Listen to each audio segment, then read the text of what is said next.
Comment un parfait débutant comme moi peut prétendre produire, vendre et se faire un complément de revenu avec des champignons? Il y a encore 3 mois, je n'avais jamais fait pousser un champignon. Pourtant, ça fait un moment que le champignon occupe mes pensées. Je vois naturellement une culture de plus à expérimenter au potager. Il paraît que les strophères se cultivent très bien au sein des planches de culture de légumes. Seulement, je suis comme tout le monde. Quand tu connais pas le sujet, tu procrastines et tu reportes au lendemain.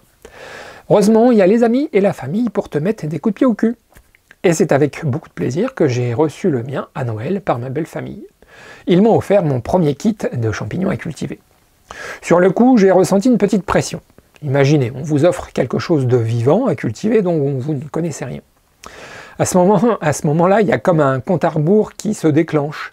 Car on vous précise, bien sûr que vous ne pouvez pas garder ce kit plus d'un mois, sinon le mycélium risque de mourir. Alors après avoir mis en culture ce kit et fait ma première récolte, j'ai hésité longtemps à faire un tuto sur comment faire pousser des pleurotes. Ça me paraissait tellement simple que je n'imaginais pas pouvoir vous apporter quelque chose. Avec le recul, 3 mois plus tard, alors oui c'est simple, mais pour prétendre se faire un complément de revenu avec, il y a quand même quelques niveaux à franchir. Et aussi si j'ai décidé de mettre en vidéo ce tuto culture, c'est pour aussi d'autres raisons. Toi, jeune et fauché, à qui je parlais dans ma dernière vidéo. Si faire pousser des champignons, ça te fait vibrer, alors voilà une activité à développer 100% compatible avec ton projet d'autonomie et qui ne te demandera pas d'investissement et peu de temps. Allez, je vous explique comment j'ai fait cette première récolte incroyable. Vous pensez que j'exagère? Avant de lancer votre commentaire piquant, essayez et voyez quelle sensation vous vivez au moment de cueillir vos premières pleurotes. Je vous assure, c'est incroyable. C'est comparable à la sensation que l'on a enfant quand on récolte les patates. On a l'impression de se remplir les poches avec un trésor. On a le sentiment de devenir riche à partir de rien. Ce kit que j'ai reçu, c'est un sac de 10 litres de mycélium de pleurotes grises accompagné de 10 sacs de 20 litres à remplir de substrat. Ce kit vient de la boîte à champignons et franchement, ils ne se sont pas foulés sur les explications. En gros, ils te recommandent d'utiliser du marc de café. Alors je ne sais pas si vous visualisez, 10 sacs de 20 litres, soit 200 litres de marc de café. Surtout en ce moment avec le Covid. Franchement, c'est pas une tâche facile. Ça se demander si la boîte à champignons veut vraiment que l'on cultive des pleurotes nous-mêmes. Enfin bref, après quelques recherches sur internet, l'achat de mon premier livre « Je cultive des champignons » et surtout grâce à l'aide de quelques pointures du groupe Facebook Le Champignon Jardinier, j'ai fini par trouver le substrat idéal pour moi. Vous devez savoir que les pleurotes peuvent pousser sur différents substrats. Et pour moi, ça sera de la paille. Au moins ça, je peux la trouver facilement autour de chez moi. Pour réussir l'agriculture, il faut pasteuriser ou stériliser le substrat. Alors il y a plusieurs méthodes pour y parvenir, comme simplement de la faire chauffer dans de l'eau. Moi, j'ai là encore choisi la méthode la plus facile qui consiste à la faire tremper plusieurs jours dans de l'eau jusqu'à obtenir une légère fermentation. Alors quand je dis légère fermentation, quand vous mettez le nez dessus, ça sent. J'ai aussi essayé la technique de mettre un peu de chaud dans l'eau pour faire monter le pH autour de 10. Jusqu'à présent, je n'ai pas vu de différence dans le développement du mycélium en fonction de la technique de pasteurisation. Contrairement à la stérilisation, avec la pasteurisation, on ne cherche pas à éliminer toute source de vie dans le substrat. On veut juste éviter qu'un autre champignon se développe au détriment de notre mycélium de pleurote. Après quelques jours de trempage, il faut laisser égoutter la paille. L'idée, c'est d'avoir un niveau d'humidité d'une éponge essorée. Bien présent l'étape de la mise en sac ou du lardage. Bah oui, j'ai quand même appris quelques nouveaux mots. En gros, c'est l'étape où on ensemence le substrat avec notre mycélium.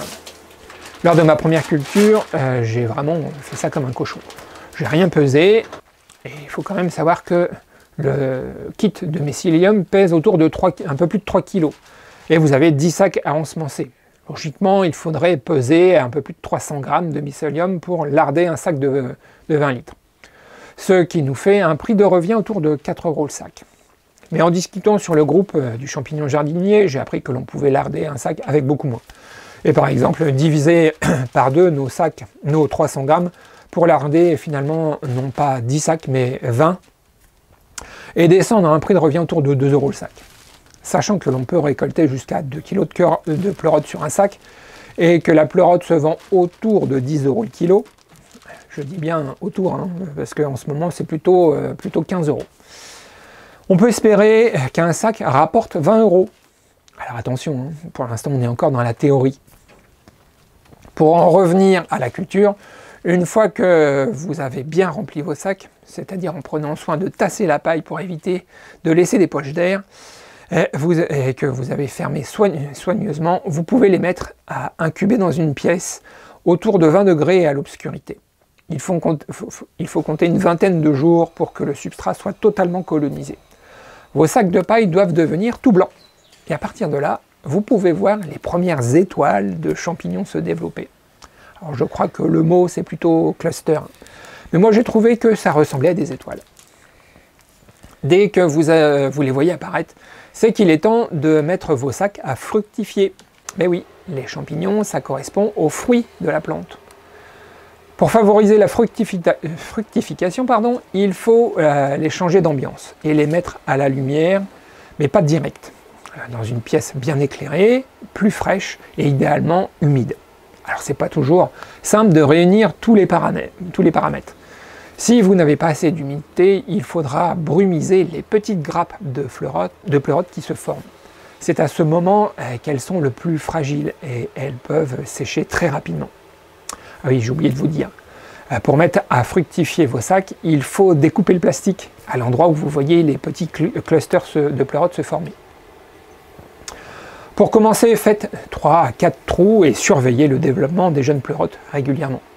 Vous allez constater que ça pousse très vite si les conditions sont bonnes. En quelques jours, mes sacs étaient bien garnis. Vous pouvez laisser pousser vos pleurotes tant que le bord du chapeau est recourbé vers le bas. Alors là, vous voyez, c'est vraiment la limite pour les vendre. Hein. Vous voyez, on voit sur le bord, là, ça commence à brunir. C'est vraiment la limite.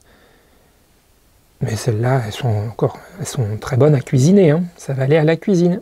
Personnellement, j'ai fait mes premières récoltes sur des pleurotes très jeunes. Elles pouvaient grandir encore un petit peu. L'avantage de les récolter jeunes, c'est qu'elles se conservent plus longtemps. Par contre, si vous les vendez, elles pèsent un petit peu moins lourd. Une fois que vous avez récolté toutes les pleurotes sur un ballotin, sachez qu'au bout de quelques jours, il y aura une seconde pousse, voire une troisième. Pour cette première expérience, j'ai vendu le plus gros de ma récolte sur le marché de mon village. Et j'en ai quand même cuisiné quelques-unes. Hein. Je fais de la soupe en mixant quelques-unes avec des patates. J'en ai utilisé pour parfumer des bouillons. J'en ai fait rissoler quelques-unes aussi. Alors je trouve vraiment que c'est très bon. Et la texture est légèrement caoutchouteuse. Pour la suite que je compte à donner à cette expérience, il faut que je continue à me former. Aujourd'hui, je ne sais pas encore produire mon propre blanc. Et donc, je dois encore l'acheter. Alors le blanc, c'est le mycélium. Il faut aussi que j'établisse un roulement de production. Combien de sacs de 20 litres je dois ensemencer chaque semaine pour avoir ni trop peu de production pour fournir mon marché local. Je dois aussi affiner ma mise en sac. C'est la partie qui prend le plus de temps. Bref, j'ai une grosse marge de progression. Mon objectif financier est petit pour l'instant. J'aimerais produire de quoi faire autour de 200 € de revenus complémentaires par mois. Pour un temps de travail autour de 4 heures. En ce moment, je teste la propagation du mycélium d'une paille déjà colonisée vers une paille vierge, dans l'objectif, vous vous en doutez, de ne plus acheter du mycélium.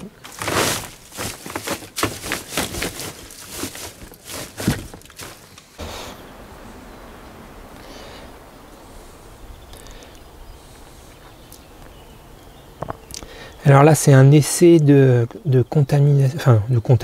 propagation du mycélium, je veux dire, d'une paille colonisée vers une paille vierge. Et j'ai pas utilisé de blanc. Et là, on voit les bébés pleurotes se former. Je teste aussi l'association des pleurotes avec une plante dans un pot. Ici, sur le dessus, vous avez 2 jeunes pruniers. Et sous le terreau, il y a une couche de paille ensemencée avec du mycélium. Mais ça, je vous en reparlerai si je vois des champignons sortir du pot. Je trouve aussi que la paille faite avec les vieux ballotins qui ont fini de produire est intéressante.